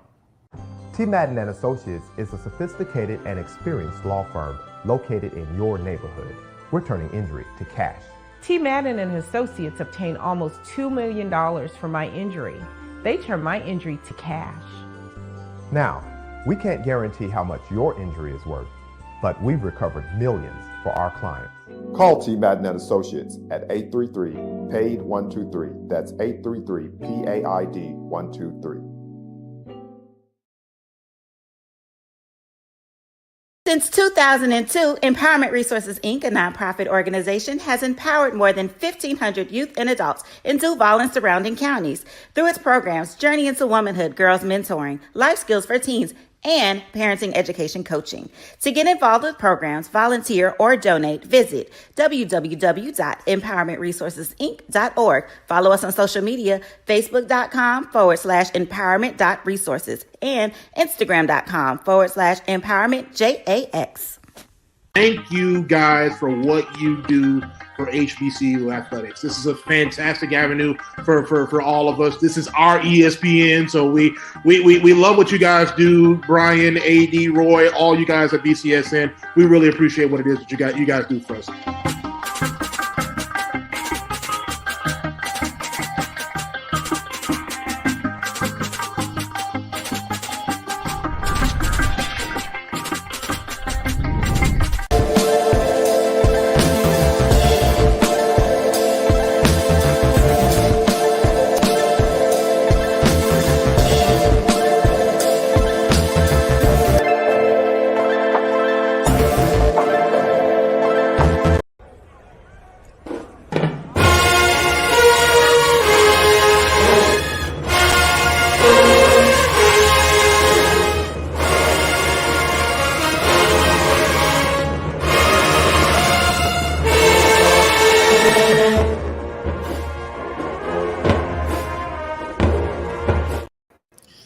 Oh boy, that's what I'm talking about. Look, I'm ready to get up.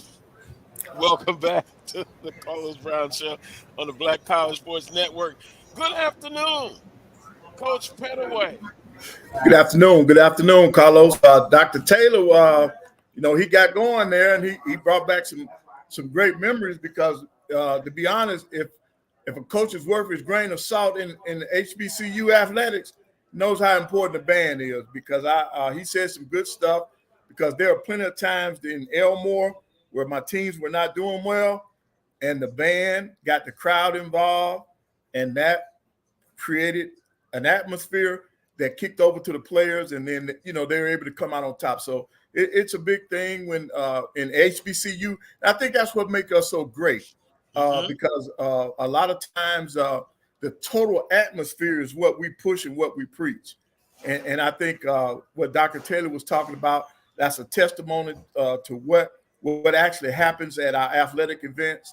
And I've always given our band credit. In fact, I was disappointed when our band didn't show up, because, in the first semester, that's when a lot of the competitions and things are going on, and they're either getting ready or they're gone, and they would miss some of the games. And I really didn't like that, because I felt in athletics, to me, it takes a total package to put together a great program. And that's from the band to the cheerleaders to your fan. Everybody's involved in making an athletic program successful. So I'm all for the bands. And I really I had an opportunity to listen to his entire interview. I like what Dr. Taylor was talking about, because that brings it close to home, because I can give our band credit for a lot of wins. Coach Pettaway, there was nothing like the dog pound at Elmore Gym. I can tell you that right now. They're right there on top of you. And hey, there's nothing like that. I wonder how the dog pound is at the new place, but at Elmore, it was deafening at times when that band got going. Right. It was, and it created a great atmosphere, and that's why it was tough, and why we had one of the best home court advantages during the course of my career there, because of our fans and the band and things that came along with our university. So they're trying to do that now at the event center. So it's new, it's up and coming.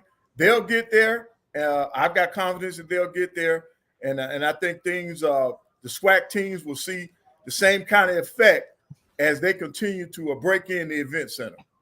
Yeah, I've been to Huntsville some years ago, but beautiful then. See the pictures now, beautiful arena, outstanding. Sometimes you remember the nostalgia, but you make new memories. Right. You're going to do it right there in that beautiful multi-facet facility. Last week when we talked about the women's coach being hired at FAMU, the arena, although the colors are, very bright, but the arena itself, that's a selling point. Plus the tradition and the customs. So Dr. Taylor, he really brought that home, the passion, The Right. process. It's a process. And at the end of the day, we're all HBCU family. We love to compete against each other and beat each other. But the big goal, the big mindset is we are family at the end of the day. Right. And those students, they put in just as much work as the athletes. They practice, just about every day. I mean, the athletes now, they got the 20-hour work week, but I guarantee you the band is putting in 20 plus hours a week. So there's a lot of work involved in that. And he said it right. The fans need to come out and support the students. Anytime that the student athletes or the students in themselves are out, I think we should come out and support them. And that's a good thing. You got to have community involvement. And that's just like today. I'm doing part of my civic duties. I'm a member of the 100. We're doing our annual golf tournament, which raises scholarships for kids, minority kids in this area. And I'm one of the founding members of this organization. So this is our 22nd annual golf tournament that we're here today at Colonial Golf Course. So it takes a total package to be involved in your community and be involved in athletics. Well said, Coach Pettaway. Well said. We're visiting with Vann Pettaway here on the Coach Brown Show. Michael Cavalier, good afternoon. Carlos, Charles, Coach Pettaway, and HBCU family. Last week, we ran out of time. We're going to transition a little bit here. Summer league, and then we'll get an update because we have a non-believer in the room about Damian Lillard and at Miami Heat. And we'll just watch his expression. Well, he's stoic now. Go ahead, crack a smile. He doesn't believe it's going to happen. But anyway, the summer leagues. 3 years ago, I started really paying attention to them and watching those games in the NBA. And I found myself enjoying them, Coach Pettaway. And now ESPN gives full attention, NBA TV, to those summer leagues. And there's a chance for those young professionals who have been drafted, some that have been in the league a couple of years, the G League, get an opportunity to showcase themselves. Coach, your thoughts on the summer league and how valuable and popular it has become? Well, I think it's a very valuable tool for the coaches to evaluate talent, not only their draft choices, but like you said, guys that have been in the league for a couple of years, they have to figure out, what these guys can actually do. And when they play against other professionals, people that have been in the year for a year or two, then you can really evaluate their talent. But one of the things that is bad for the summer league now, a lot of times the stars are only going to play 1 or 2 games. They're not going to play all the games in the tournament. And then when you got fans that are paying money to come visit the city, come to Vegas to see those people, sometimes they're disappointed.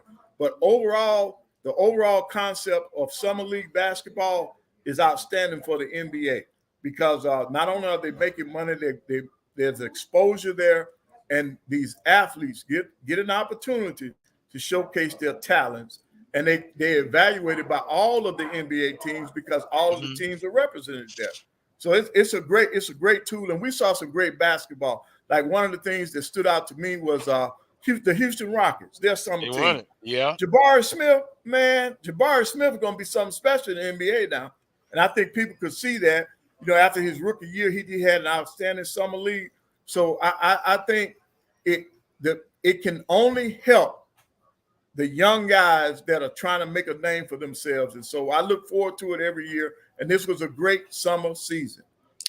Charles, Edmond, Orlando Robinson, a player that you didn't see much at all, but on the team. Charles and Coach Pettaway, a player, say, had 1 year, you didn't see him too much. He improved so much, and then he gets an opportunity in the summer league to get well. And now it will springboard him hopefully into year 2. Orlando Robinson, a 6'11", 7-foot center, did well for the Miami Heat. Now, can that springboard him into year 2 by performing well in the summer league? It definitely won't hurt. That's That's for sure.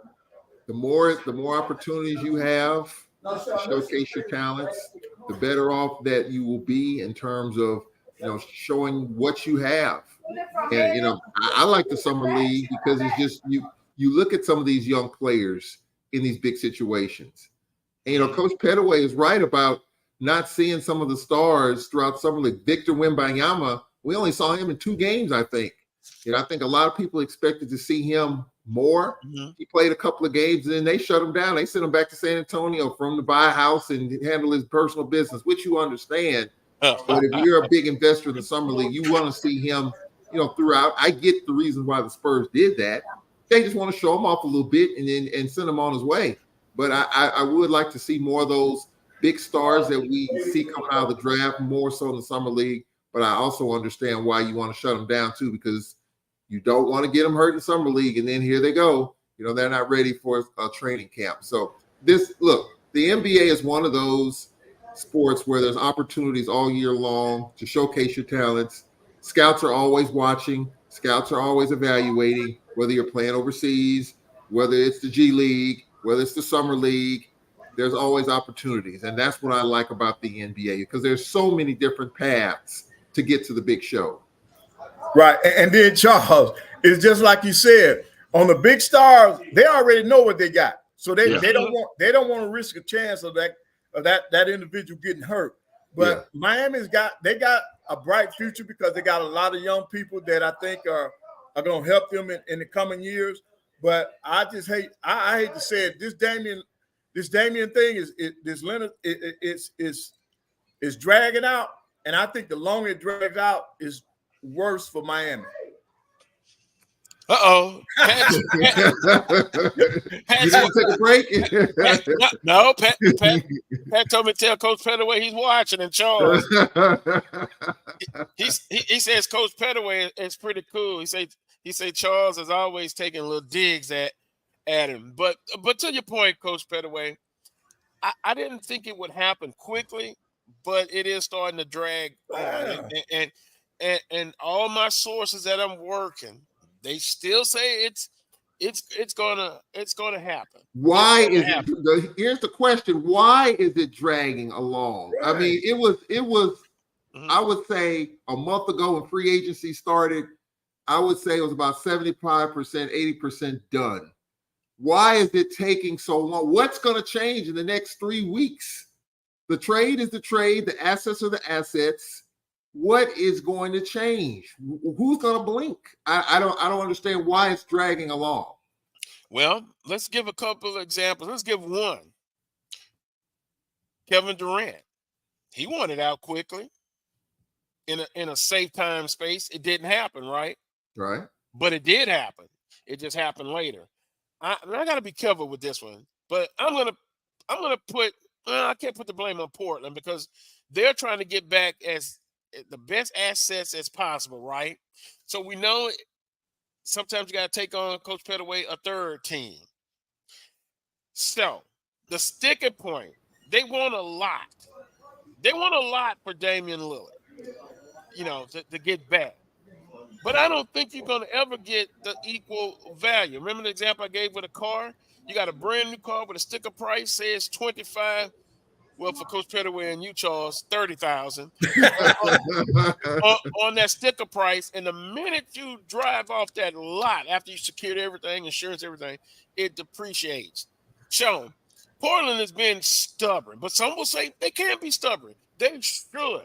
They're trying to get back the most for Damian Lillard. So you got to add a third team. Here's the sticker point in my thing. They wanted 3 to 4 first round draft picks. They want some expiring contracts coming back. They want good young players. Now I'm hearing the guy from UCLA is now it may be in play that they want. But they're not going to get equal 100 to 100% value back. So the sticking point too, Tyler Hero, they have plethora of talent at that position. So then they got to get a third team who wants. I'm hearing there are several teams that would love Tyler Hero. It's going to get done, Charles. I'm going to be consistent. I know you and Coach Pettaway are kind of like, well, at least Coach Pettaway, he's like, let's move this thing on. Charles, you're down Thomas. You're a non-believer. I'm happy with that. I understand that. But it's going to get done, Coach Pettaway and Charles. It's going to get done. Well, personally, just as a fan, there are two people that I'm really I feel for. Dame Lillard for one, because he wants to go to Miami, and Jimmy Butler number two. What do you think Jimmy Butler's thinking right now? I mean, the Heat are this close. And he wants Dame, and Dame wants Miami, and it's not happening. What do you think he's been quiet. You haven't heard from Jimmy Butler the whole offseason. But he wants Dame. I guarantee he wanted this thing to be done during Summer League so they can show themselves off in Summer League. Yep. Summer League is about these guys going down there, having a good time and showing off a little bit, showing off what they got. I get that, to me, in my opinion. But I wonder what Jimmy Butler has earned whatever it is he's got. And I think he's been a great teammate, a great organizational player. He's represented that franchise well. All he wants is the pieces to be able to get over the top. And right now, that piece in Dame Lillard is not there. Will it be there? Yeah. I'm with every day passing, I'm doubting it a little bit more, little by little every day. I hope it happens for Jimmy Butler's sake because he's a good dude. But just what is Dame thinking? The NBA's telling Dame, hey, hush. They're telling him, shut up, be quiet. Because I do think this could be a trendsetter for other players doing the same things. I think they want to cut that off at the pass, I think. But I'm just wondering what's Dame's thoughts right now? What's Jimmy Butler's thoughts right now? Those are, I like those guys. I'm just wondering what they're thinking. Right. And then, Charles, it's just the other thing that Summer League does for you, for the guys, for teammates, you get a chance to bond. You're in a situation, you're in a city where you all can be together. You can establish that rapport amongst players. And that's why it's very important that these trades go ahead and go through so that those guys can have that bonding time before they get into training camp. And that's the other big piece of it, because that's when you really learn your teammates and your guys on your team is when you're not in practice, away from the practice facility. When it's us, it's opportunity for us to talk about our families, to talk about each other. And that's what is missing when you drag out these trades and they have missed all that quality time that they would have had out in Vegas together. And let me add another caveat. You mentioned Jimmy Butler, but guess who Dame has the real relationship with? They played in international competition. Bam. Okay. Bam. That is really who he has built a relationship with, and that's who he wants to play with. It was some conversation on the national perspective. Big Perkins, you know him, right? He says Dame has earned the right. He's been a model player. Yeah. He never complained. He helped Portland out. He deserves to be able to go where he wants. Now you have people on the other side is, well, wait a minute. Portland has the right to deny him. I understand that. I really do. But Dame Lillard wants to go to Miami. And once again, I think it will happen. A model player, model citizen. Now we switch out of that one and we go to James Harden, who has, I think, a little bit more questionable team. I'm not talking about personal character, team morale. I've heard he's a coach killer. Yep. He's a team killer. Yeah. And James Harden, man, my best friend, he's watching. He's a Philadelphia 76ers fan. So I got to be careful with this. But with James Harden, sometimes in life, you got to accept you're not 25 anymore. You got to evolve your game. And so he wants out. And what will happen with him, Coach Pettaway? We're still waiting on that. Right. But see, with James Harden, it's a little different. See, this is Dame's first time asking for a trade. James Harden has asked for a trade for every team he's been with. And that is a problem. Right. That's different. That's different. And then I'm waiting for the NBA, because don't you all forget now, back in the day when Kobe was still living, Kobe and Chris Paul tried to hook up, and what happened? The NBA blocked it. Mm-hmm. The NBA That's right. blocked it. That is right. So this thing is playing out. The guys that do it the right way, they seem like they're the ones that get hung up. Like Dame has done it the right way. He's given everything. He's sacrificed everything to stay in Portland. Now he wants to try to win a championship. He doesn't think it'll get done at Portland, and they still can't do it. But now one of his problems is his big contract too now. So trying to work that big contract in, that's part of the issue too. That's why you need 3 or 4 more teams in there to help alleviate some of that salary cap. And so that's the problem. But when you start talking about James Harden, he's done the same thing at every stop he has made. So I don't have any mercy for him, but I do have plenty of sympathy for Damian. I think personally, I think with James Harden, it's all about the money. Yep. He took a pay cut, bet on himself last year. I think it was a $15 million pay cut. He lost the bet. He didn't show up in the biggest moments. So now he wants this big contract. He opted in. And now, but then he's all over the place. He wanted the coach fired. Then he wanted to go to Houston. Right. Now he's opting in. What does James Harden want? Does James Harden want to get paid, or does James Harden want to win a championship? I think he needs to give up some more cash in order to help whatever. Yeah, I mean, he already has. And he lost that bet. But I'm just saying, if he wants to win a ring, he's made tons of money, but he wants to win a ring. Well, I think he's at a point in his career, and he's not 25 anymore.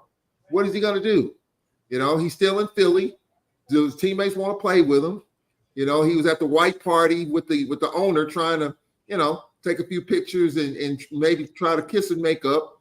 I mean, right, Carlos, exactly. I mean, James Harden's all over the place. Yep. He wants to win a ring, but he wants to make $60 million a year like LeBron. Not going to happen. So what are you willing to give up to get what you want?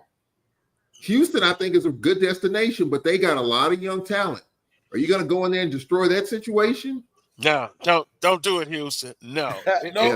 It's got to be a good fit. That is not a good fit. A young talent who I say watch out in about 4 or 5 years with that team. Maybe he can go to your team, Charles, the Lakers. They like all of that kind of stuff and off the court stuff. I'm being facetious, Coach Pettaway. I'm being facetious, Coach Pettaway. Well, I tell you what, though. I mean, I get what you're saying, but if there's one person that can straighten James Harden out in terms of getting his mind right, it's LeBron James. Because you know what LeBron's going. He wants to win 6 rings. I mean, he's dealing with his son and what happened there at USC with Bronny. But if there's one player that's going to try to get him straightened out, it would be the Lakers. Probably got to take a $15 million pay cut. The Lakers can't afford it, but I'm just afford him. But I think LA would be a good situation because LeBron James is going to make sure you straighten up and fly right, or you're going to be back on the market again. Yeah. Well, speaking of that, Coach Pettaway, the money is flowing in the NBA. Now, some people, particularly people politically on the right side, they don't care about the NBA. They figure that these are prima donna athletes. They're making all of the money, and they're doing well. They get about, 51% to the owners, 49%. But the Lakers just extended Anthony Davis all of that money. So I said all this to say this. If the players making that much kind of money, you don't think the owners are making the same amount or more? They're making money. But anyway, Anthony Davis, with that extension, I don't know about that one, Coach Pettaway. I don't know how I feel about that. I agree with you. I don't understand the logic because he's not played enough games to deserve, in my opinion now, to deserve an extension. I would have held off because he has not shown that he can be healthy enough to stay on the court. Charles? 2 words, LeBron James. Yep. This is what LeBron James wants. I've heard that didn't I just hear that as an echo in here? Yeah. LeBron James, yeah. when just like a writer said, when LeBron James is on your team, whether it was Miami, whether it's Cleveland, whether it's LA, you're going to exhaust yourself to get LeBron James what he wants. So this is an example of exhausting yourself. Extending Anthony Davis, that's exhausting yourself. You know, the Lakers have been all in. And now with that move, I think they're definitely all in for sure. I agree with you. I wouldn't have exactly have done this right now, but if this is what LeBron James quietly says he wants, I'm sure he's convinced AD to go ahead and take that. Lakers made it happen. Here we are. Wow. Yeah, I have to agree with Coach Pettaway.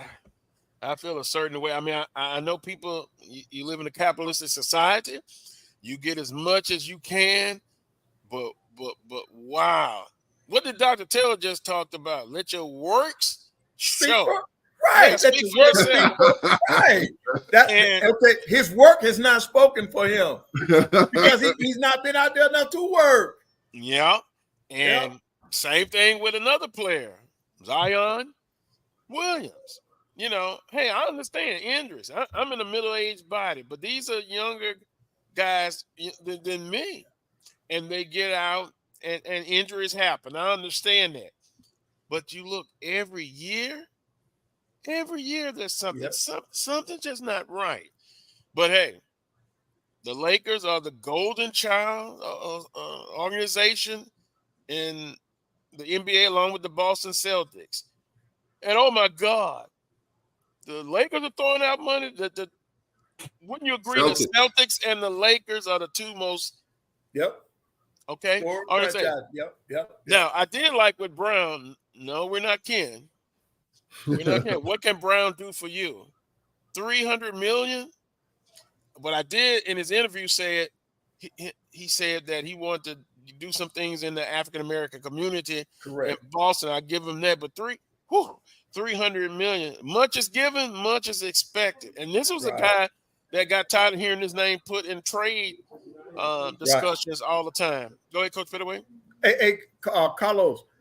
Let me just throw something out there. You know, with all these realignments in Division I football and the different conferences and stuff.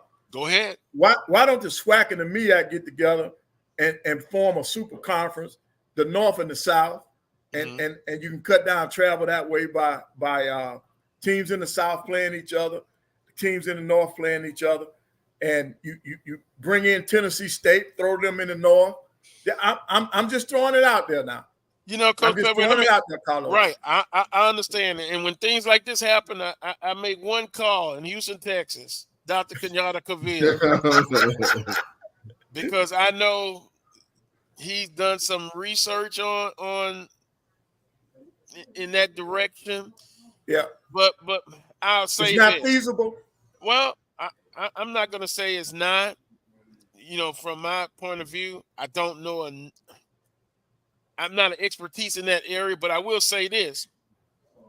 Tennessee State, I'm not going to hold my breath with Tennessee State because for some reason we hear that coach all the time about joining, the HBCU organization, and it just seems like you almost got to stick a sword in them to get them to even look this way. So with that being said, one call, that's all. I'm calling Dr. Kenyatta Cavill. And he could put together something that you can put to the commissioners. But your bigger point is this: the landscape is changing. Has changed. And I asked in the hour number one, will it trickle down to HBCUs? We've had those conversations for you. There's Charles once again shaking his head. I mean, if I could, I think. I agree with Coach Pettaway that it should be looked at, and I think it has been talked about quietly and privately. I do think, based on what I've read, and when this first came up, the whole issue when Bethune and FAMU joined the SWAC, then the rest of the MEAC should just come on board, and we should form this one super conference. I do think that there's a lot of pushback from the MEAC side, from what I've been reading, that they just want to stay, even though they're minus a bunch of teams. I think they just want to they want to still be the MEAC. And I think that's the issue. It's going to have to take a boatload of money and a lot of conversation, a lot of fussing, a lot of cussing, and the reality. But I do think that may be the biggest hang up. I think on our side, I think we're good. I think we're good with it. But I think if you talk to people from DC to Delaware, up and down the East Coast where the MEAC resides, I do think there's a lot more pushback than we want to think in terms of, disbanding the MEAC and joining this one big super conference. Mm-hmm. Well, it's interesting, Coach Pettaway, as we see they're discussing it in the chat room. It doesn't hurt to put, minds together to really look at having a plan in case that tsunami, which is already started, to put yourself in a position to be successful. I know their commissioners, the MEAC, the SIAC, and the CIAA have met. They have meetings to look at certain things, but it's going to be very interesting to see what happens. To your point, Coach Pettaway. Right, and I think if you did something like that, those teams that left the MEAC, they might come back. You had teams that are weakened the MEAC. Those teams might come back if there was a super conference. I think they may have some interest. So I just said, just look at it. Yeah. No, I understand what you're saying, because I know they got some people who talked to me once North Carolina A&T and Hampton left. I don't know if they'll be welcome back. Some of the people's opinions. But the bigger picture is college athletics is ever changing, and it is changing now as we speak. SEC, the Big Ten, the Pac-12 dissolving, man. And with global warming going on, climate change, we are in a unstable point right now. But we'll see. Coach Pettaway, we got about a minute and a half. Closing comments for you. Well, I think it's been a great day. I think I really enjoyed Dr. Taylor, and just keep up the good work, gentlemen. Keep up the good work. Dr. Cavill says, smile. I will join the show next week, and we'll all have a panel to discuss it next week. There you go. Kelvin, how you doing, Mr. Orange and Green? I really hope the HBCU happens at the FBS level. That's how I see it being financially beneficial. I'll sit back and listen and be a sponge. All of the panelists, Charles, Dr. Cavill, and Coach Pettaway, and see how all of this will work out. Because at the end of the day, what is it? It's about the relevancy of HBCU universities, both from an academic and an athletic standpoint. Charles, closing comments.